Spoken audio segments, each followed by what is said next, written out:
At the family dinner, my parents said, "You never help this family." I just smiled. Maybe you're right. 3 weeks later, my brother texted, "Why isn't the rent paid?" I said, "Because I never helped this family. I'm Melody Reed." That dinner hit like a gut punch, but I kept my cool. Dad stared straight at me and dropped the line, Mom nodding right along like it was scripted. The table went dead quiet, no one backed me up, not even a cough. I scanned their faces, replaying years of quietly covering everything from rent to emergencies, but I bit my tongue. Instead, I grinned, pushed back my chair, grabbed my keys, and walked out without a word. Drove straight to my apartment blocked numbers and let the silence build. What came next? Their world started cracking fast. Smash that subscribe button if you've ever been the family's invisible wallet. Hit the bell so you don't miss how this drama explodes in the next part. 3 weeks went by without a single call. I threw myself into freelance graphic design gigs, pulling all-nighters to meet deadlines for clients across the country. My apartment became a fortress of screens and coffee mugs, and for the first time in years, the only bills on my mind were my own.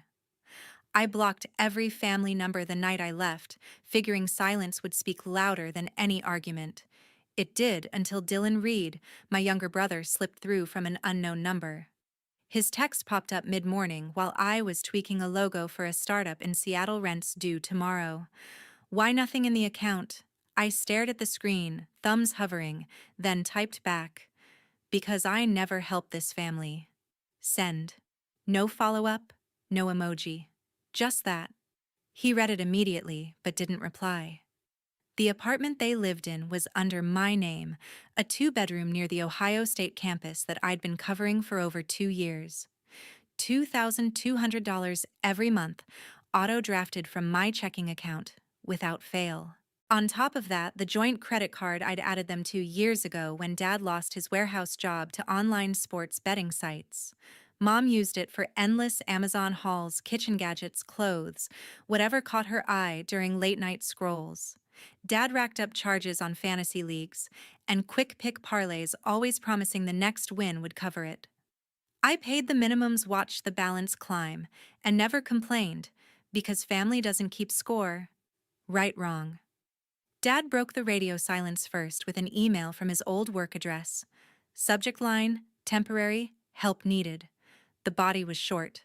No greeting, no apology.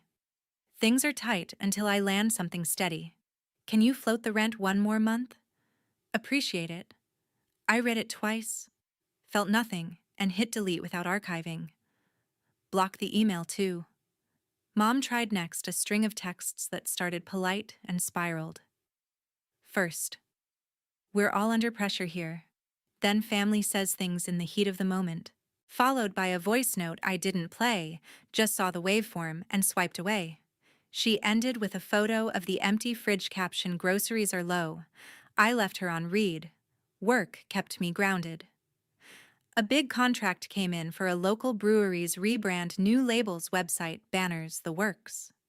I negotiated higher rates knowing every dollar now stayed in my pocket. Nights blurred into mornings, but the quiet was golden. No emergency calls about car repairs or utility shutoffs. No guilt trips disguised as updates. Dylan stayed quiet after that one text, probably caught in the middle like always. I wondered if he'd started picking up extra shifts at the campus bookstore, but I didn't ask. The joint card statements stopped coming to my inbox after I removed their Access Online simple toggle in the bank app. Balance due 0 for the first time in forever. Dad sent one more email from a new Gmail subject, "Quick question." I didn't open it, just marked as spam. Mom switched to voicemail 3 in a row, each longer than the last. I deleted them unheard. The rent due date passed. Landlord probably left a notice on the door, but no one forwarded it to me. I kept designing, invoicing, depositing. My savings account ticked upward for the first time since college.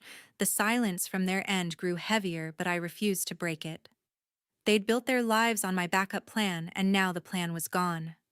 That same night, my phone buzzed with photos from Dylan. The first image showed the living room cluttered with plastic prototypes, tiny keychains, phone stands, custom figurines stacked on the coffee table. The second zoomed in on my 3D printer, the one I'd left in the hallway closet when I moved out last year. $3,000 of professional-grade equipment essential for client mock-ups and rapid prototyping.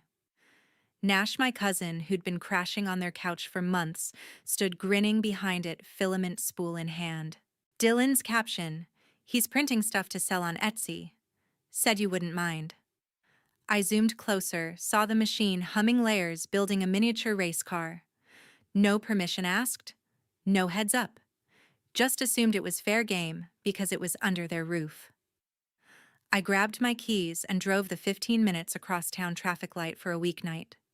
The apartment building looked the same, faded brick buzzing entry light, but everything inside had shifted. I let myself in with the spare key. I still had the one I'd never returned.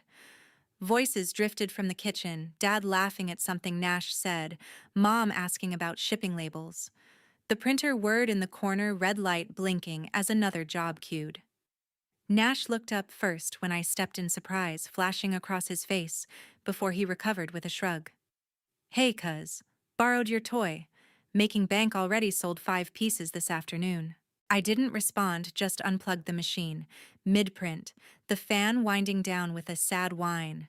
Mom appeared in the doorway, dish towel in hand. "Melody, what are you doing here?" I coiled the power cord, neatly lifted the printer into its travel case. Dad followed, voice rising. "That's family property now. We're using it to get back on track." I ignored him, scanned the room for anything else mine, an external hard drive on the shelf, a stack of blank filament boxes I'd bought in bulk. Nash stepped forward, arms crossed. "Come on, you're not seriously taking it. I've got orders lined up." I zipped the case, slung it over my shoulder. "It's my equipment. For my business. Not yours." I moved to the front door, pulling the key ring from my pocket. The apartment key glinted under the hallway light. I slid it off, set it on the entry table. Then I opened my phone, logged into the utility accounts, still tied to my name: electric, water, high-speed internet. One by one, I transferred billing to Dad's email, effective immediately. The credit card app was last. I removed authorized users, locked the account. Nash muttered something about overreacting, but I was already halfway down the stairs. Dylan caught me at the car, hoodie pulled up against the chill. "They're freaking out in there? Printer's down, internet's gonna cut any minute." I loaded the case into the trunk, closed it with a firm thud. He waited for more, but I just got in, started the engine and drove away. No explanation, no second chances. The machine sat secure in the back, ready for tomorrow's client deadline. Back home, I set it up on my desk, ran a test print, a sleek logo prototype for the brewery project. Smooth layers, perfect calibration. My phone stayed silent after Dylan's last message, no follow-ups from anyone else. The apartment utilities would lapse soon.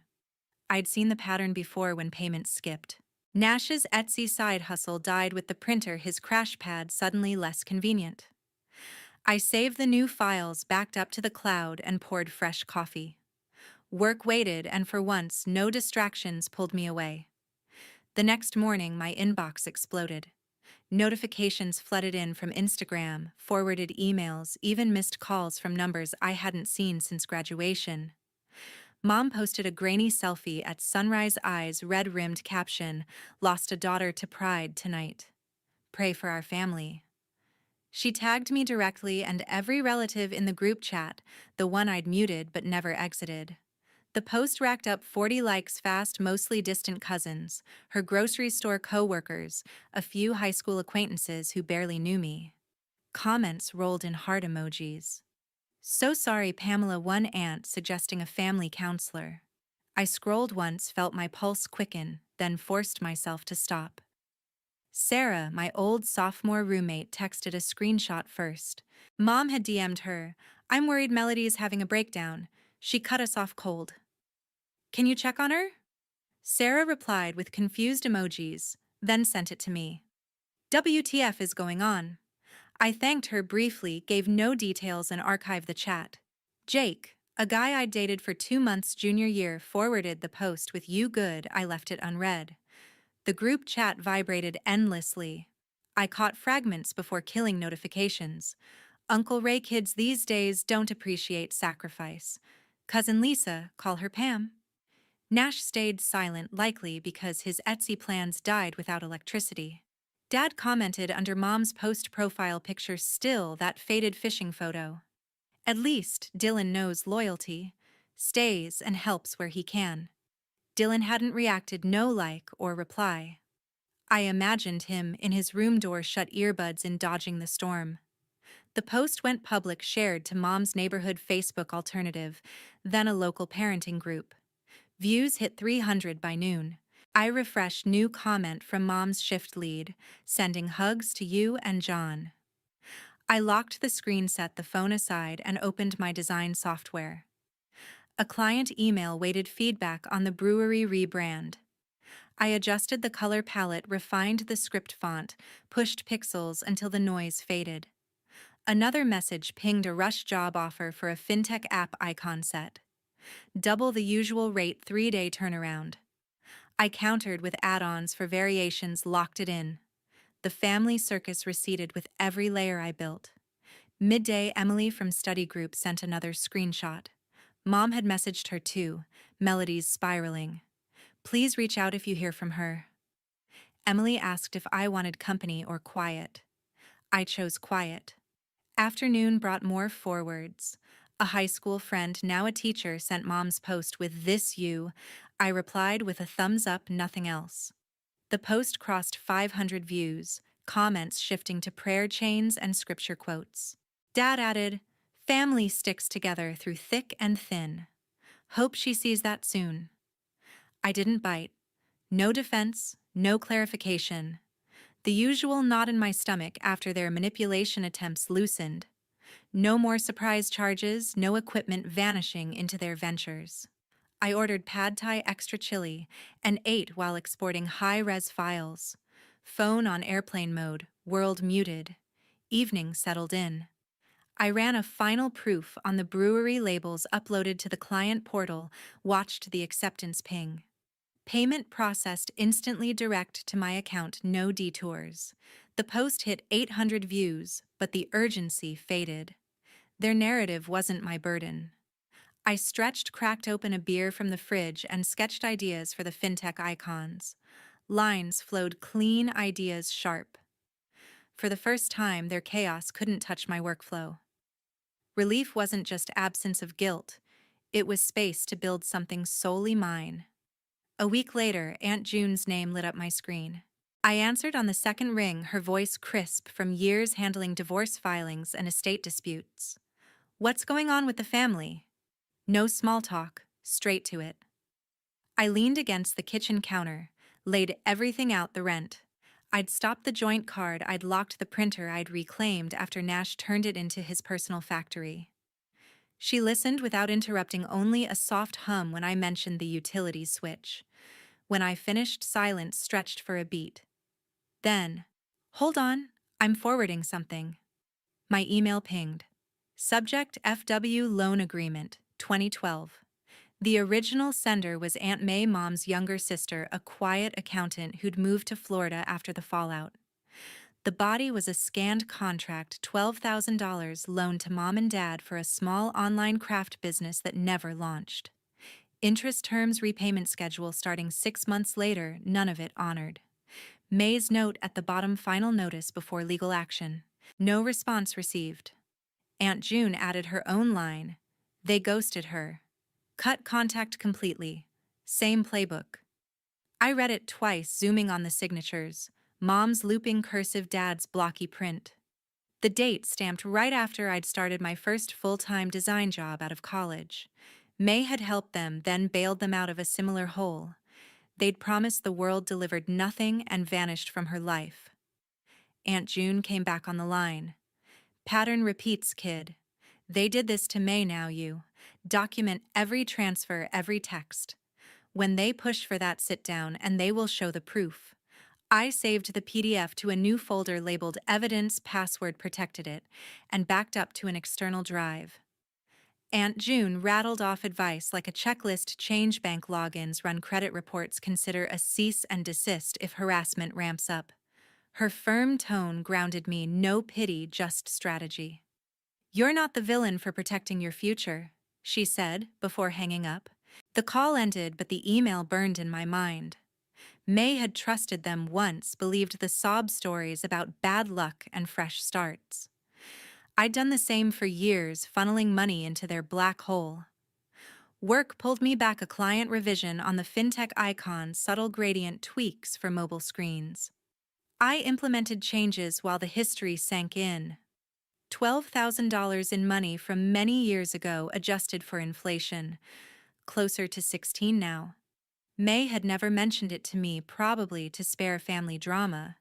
Aunt June only dug it up because the cycle spun again. I printed the email, slipped it into a manila folder with bank statements I'd started compiling. The upcoming meeting loomed inevitable as tax season.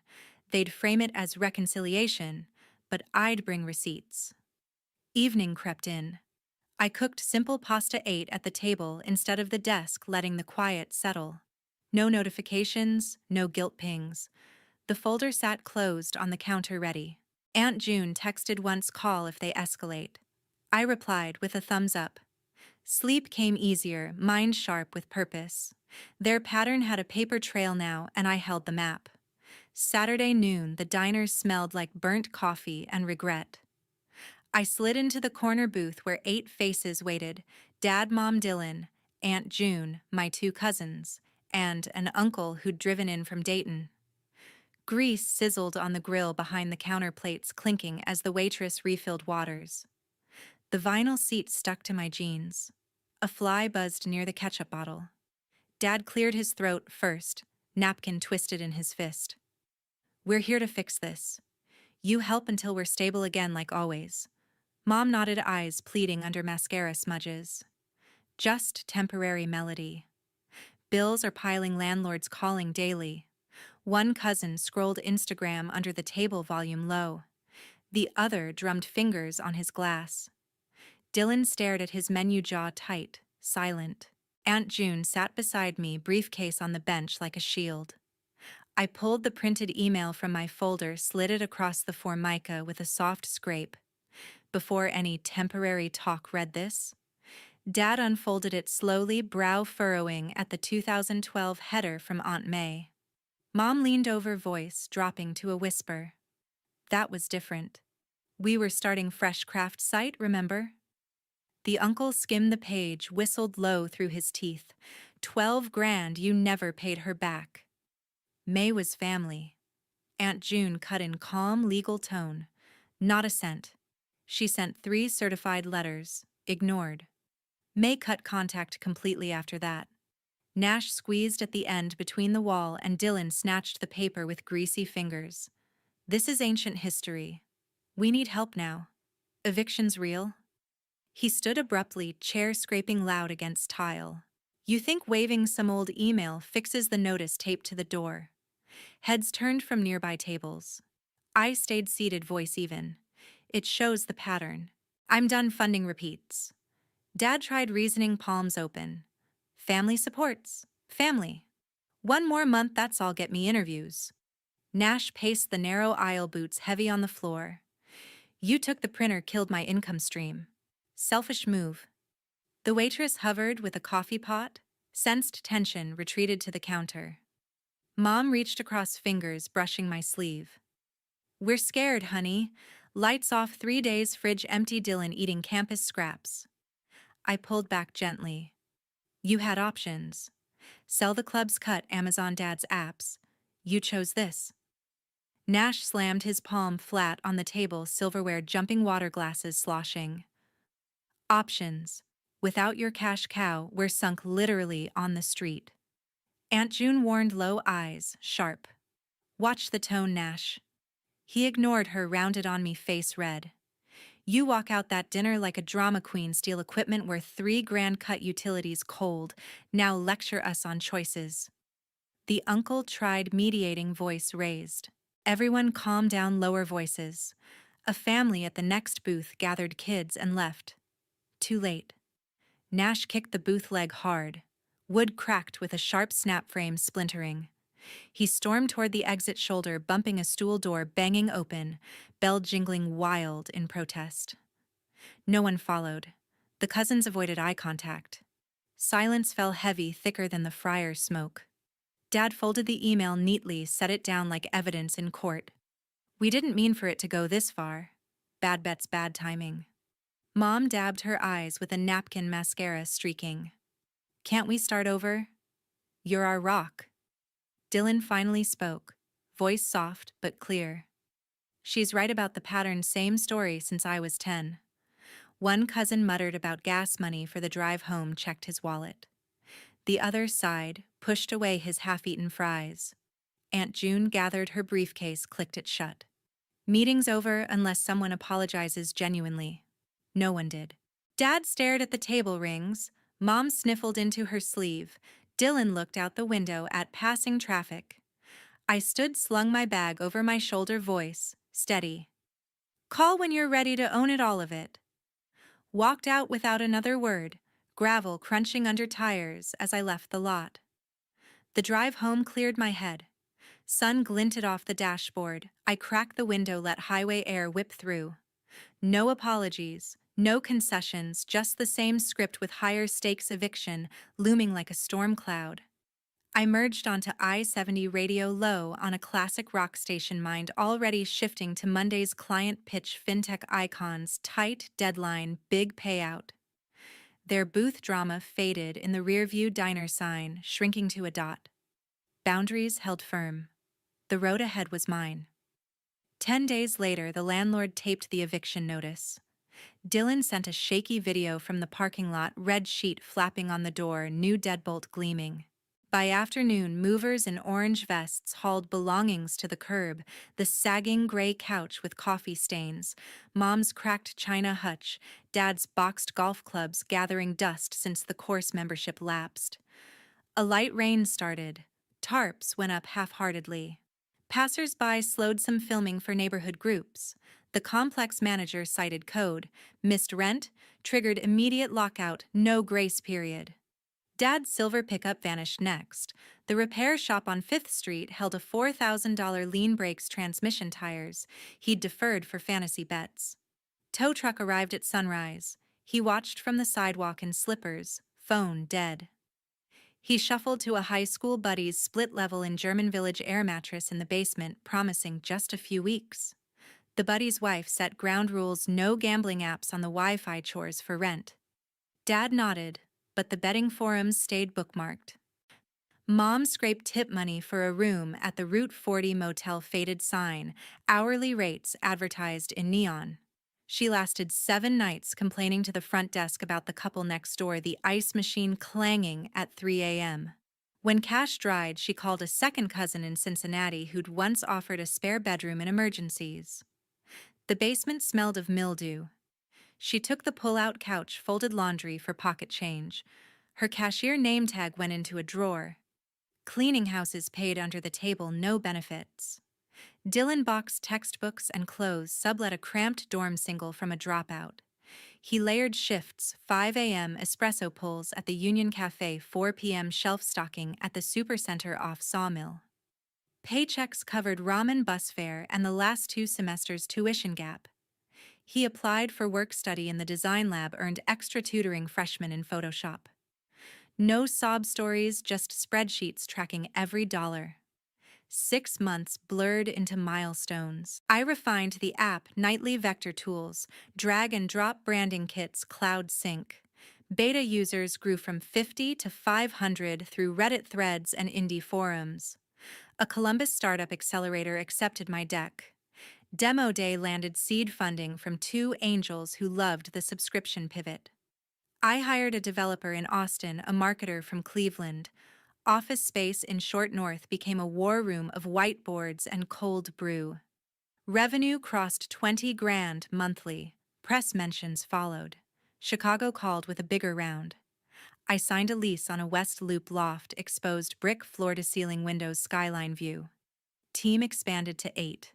The app hit the app stores, new and noteworthy downloads spiked. I mentored at a Women in Tech meetup paid forward the hustle. Old freelance clients migrated to enterprise plans. My calendar filled with keynotes, not guilt trips. Birthday mail brought mom's card floral border Hallmark verse. The note inside spanned 2 pages. We're proud, but struggling. Your success could lift us all. Even a small loan.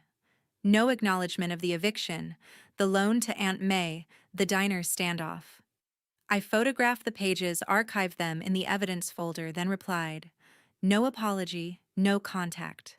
Blocked the sender, the return address, every alias. Dad's basement stay calcified. The buddy's wife found betting slips in the trash, issued an ultimatum. He moved to a studio above a bar, bartending weekends for tips. Mom's cleaning route expanded to office parks, knees aching on tile floors.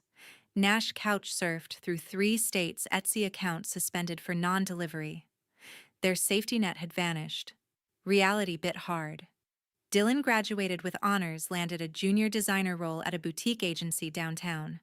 I covered his cap and gown fee quietly, watched the ceremony stream from Chicago. He texted thanks, nothing more. Kindness without boundaries trains takers. I stopped being the endless supply. Thanks for writing this story to the finish. Your attention is gold. Drop a comment. What boundary changed your life? Like, subscribe, share your take. We're building a community here.